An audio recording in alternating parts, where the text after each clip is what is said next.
Golden dome missile strategy from America. இதுதான் வந்து இன்றைய வீடியோவின் தலைப்பு.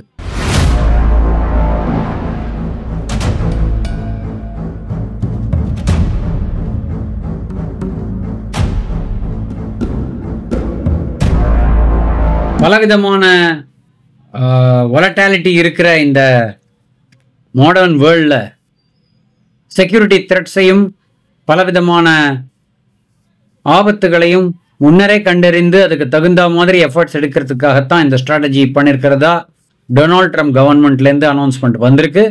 இது என்ன அப்படின்றத பற்றிய ஒரு முழு அலசல் தான் இந்த வீடியோ. வீடியோக்குள்ளே போகிறதுக்கு முன்னாடி எப்போது சொல்கிற மாதிரி வியூவர்ஸ் சப்ஸ்கிரைப் பண்ணிக்கோங்க. கமெண்ட் செக்ஷனில் கமெண்ட்ஸை கண்டிப்பாக பதிவு செய்யும். இப்போ கோல்டன் டோம் ஸ்ட்ராட்டஜி அப்படின்றத நம்ம இரண்டு விதமாக பிரிச்சிடலாம். மூன்றாவது பகுதி அது வேலைக்கு ஆகுமா ஆகாதா அப்படின்றத பற்றிய விஷயம் சொல்லிடலாம். முதல் பகுதியான கோல்டன் டோம் மிசைல் ஸ்ட்ராட்டஜி அப்படின்னா என்ன, எதுக்காக வந்து இந்த ஸ்ட்ராட்டஜியை இப்போ டொனால்ட் ட்ரம்ப் அவர்கள் கையில் எடுத்திருக்கிறார் அப்படின்றத பற்றிய பகுதியை பார்த்துடலாம். கோல்டன் டோம்ன்றது யூஎஸ் உடைய பேருக்கு ஏற்ற போல மிசைல் டிஃபென்ஸ் இனிஷியேட்டிவ் அப்படின்னு சொல்லலாம். மேலே வந்து இந்த மாதம் அனௌன்ஸ் பண்ணியிருக்காரு டொனால்ட் ட்ரம்ப்.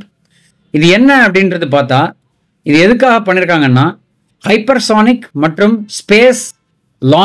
ஸ்பேஸில் வந்து லான்ச் பண்ணப்பட்ட மிசைல்ஸை கண்டறிந்து தகர்க்கக்கூடிய ஒரு வசதி படைத்த ஒரு இனிஷியேட்டிவ் தான் இந்த golden dome missile strategy, military strategy எப்படி வேணால் சொல்லணும். இது வந்து எந்த மாதிரி இருக்கு அப்படின்னா, ஒரு லேயர் இல்லாமல் மல்டி லேயர் டிஃபென்ஸ் அப்படின்னு சொல்றாரு. இந்த மல்டி லேயர் டிஃபென்ஸ் அப்படின்னு சொல்லும்பொழுது பல லேயர்களை கொண்டது.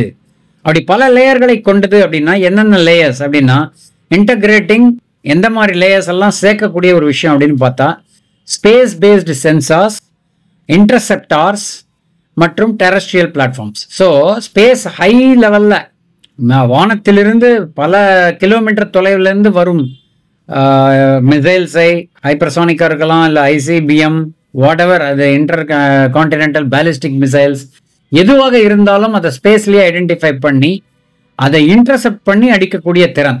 இப்போ நம்ம இதில் பார்த்தோம்னா ஈராக் வாரில் யூஎஸ் உடைய பேட்ரியாட் மிசைல்ஸ் வந்து டுகான் ஸ்கட் மிசைல்ஸ் ஃப்ரம் ஈராக்னு சொல்லலாம். ஸோ அந்த மாதிரி சில விஷயங்களை அட்வான்ஸ் லெவலில் கொண்டு போய் செய்யக்கூடிய ஒரு ஸ்ட்ராட்டஜி தான் வந்து டொனால்ட் ட்ரம்ப் அறிவித்திருப்பது. இதை தாண்டி மூன்றாவது terrestrial platforms, low level attacks இருந்தாலும் அதையும் சமாளிக்கக்கூடிய ஒரு டோமாக இது இருக்கும். ஸோ 360 டிகிரி கவரேஜ்னு சொல்லலாம் இந்த ஒரு ஸ்ட்ராட்டஜி. இதுதான் வந்து யூஎஸ் உடைய கோல்டன் டோம் ப்ராஜெக்ட். ஸோ இந்த ப்ராஜெக்டுக்கு இன்ஸ்பிரேஷன் என்ன அப்படின்னா, இதை வந்து அவங்க இஸ்ரேலுடைய அயர்ன் டோம் அப்படின்ற ஒரு இதுலேருந்து மிலிட்ரி ஸ்ட்ராட்டஜிலேருந்து எடுத்திருக்காங்க. ஆனால் இது வந்து அது ஒரு பர்டிகுலர் ஏரியாவை கவர் பண்ணக்கூடிய விஷயமாக இருக்கிறது. இது வந்து டோட்டல் யூஎஸ் ஹோம்லேண்டையும் ப்ரொடெக்ட் பண்ணக்கூடிய ஒரு விஷயமாக ட்ரம்ப் அவர்கள் அறிவித்திருக்கிறார். ஸோ இதுதான் முதல் பகுதி என்ன அப்படின்றத பார்த்துட்டோம். அடுத்த பகுதி என்னுடைய மெயின் ஃபீச்சர்ஸ் என்ன. இப்போ நான் ஆல்ரெடி ஒரு லைட்டாக ஒரு இது கொடுத்துட்டேன், இன் டீட்டெயில் பார்த்துடலாம். இது என்ன அப்படின்னா, இதோடைய மெயின் ஃபீச்சர்ஸ் ஒரு 4 விதமான ஃபீச்சர்ஸ் இருக்கு. என்னென்ன ஃபீச்சர்ஸ்னா, இதுக்கு மல்டி லேயர்டு ஆர்கிடெக்சர் இருக்கு, number 1. Number 2, advanced threat interception, அந்த கேப்பபிலிட்டி இருக்கு. 3வது ஸ்பேஸ் பேஸ்ட் காம்பனன்ட்ஸ். 4வது இன்டகிரேட்டட் டிஃபென்ஸ் லேயர்ஸ். சில பேருக்கு இது புரிஞ்சிருக்காது, இப்போ நான் விளக்கமாக சொல்லிடுறேன். மல்டி லேயர்டு ஆர்கிடெக்சர் அப்படிங்கிறது தான் முதல் பகுதி. இது மல்டி லேயர் ஆனால் பல லேயர்களை கொண்டது, பல அடுக்குகளை கொண்டதுன்னு புரிஞ்சுக்கலாம்.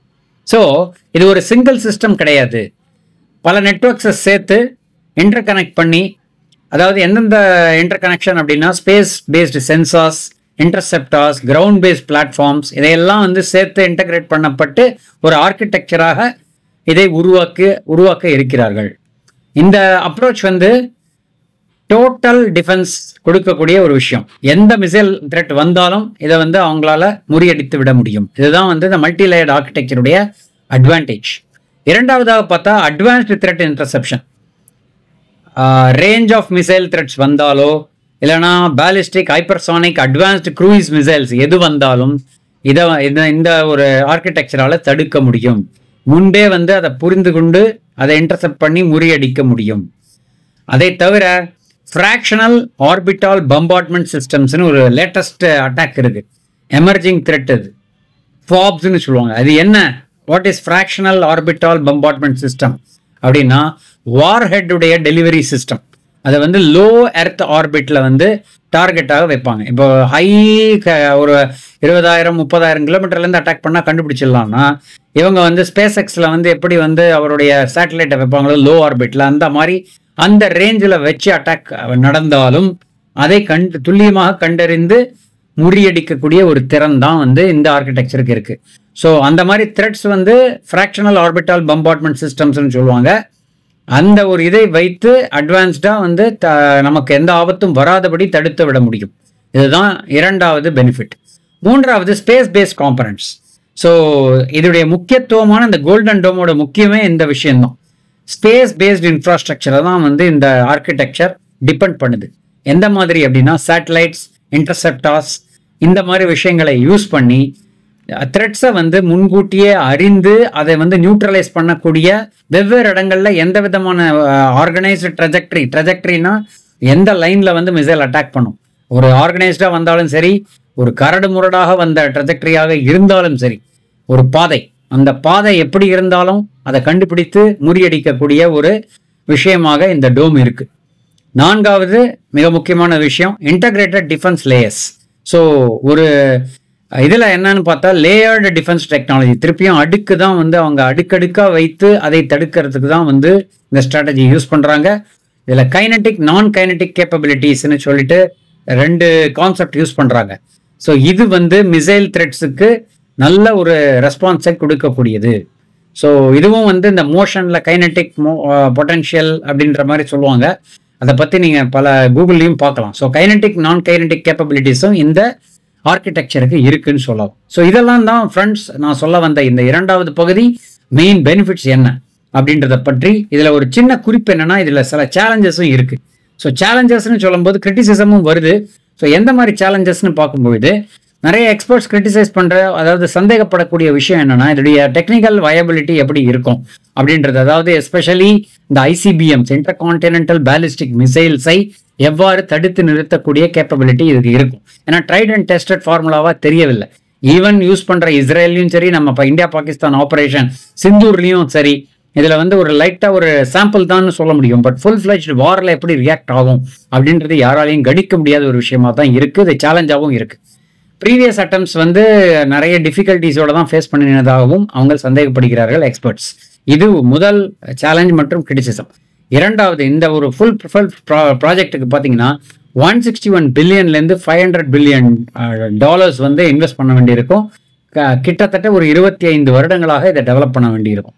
ஸோ இந்த ஹை ஃபினான்ஷியல் கமிட்மெண்ட்டாய் ஒரு என்னதான் யூஎஸ்ன்னு சொன்னாலும் அவங்களால பண்ண முடியுமா அப்படின்றது ஒரு ஃபினான்ஷியல் வயபிலிட்டியில் ஒரு சேலஞ்சாகவே இருக்கிறது. மூன்றாவது ஸ்ட்ராட்டஜிக் இம்ப்ளிகேஷன்ஸ். ஸோ சில பேர் என்ன நினைக்கிறாங்கன்னா, காம்ப்ரிஹென்சிவ் மிசைல் சிஸ்டம் இப்போ உள்ள எக்ஸிஸ்டிங் நியூக்ளியர் பேலன்ஸை வந்து அஃபெக்ட் பண்ணுமா? ஏன்னா நாளைக்கே யூஎஸ்ஏ வந்து இறக்கிட்டாங்கன்னா மற்ற கண்ட்ரீஸுக்கு அது த்ரெட் எப்படி இருக்கும்? அதை தவிர potentially prompting advisories to enhance their. So மற்ற கண்ட்ரீஸும் இதை சும்மா இல்லாமல் அவங்களுடைய லெவலையும் வேற லெவலுக்கு கொண்டு போனாங்கன்னா எர்த்துக்கு எவ்வளோ பெரிய பாதிப்பு அப்படின்றத பற்றியும் யோசிக்கிறாங்க. ஸோ இதெல்லாம் தான் சில சேலஞ்சஸ்ன்னு சொல்லுவாங்க. ஸோ இது இரண்டாவது பகுதி.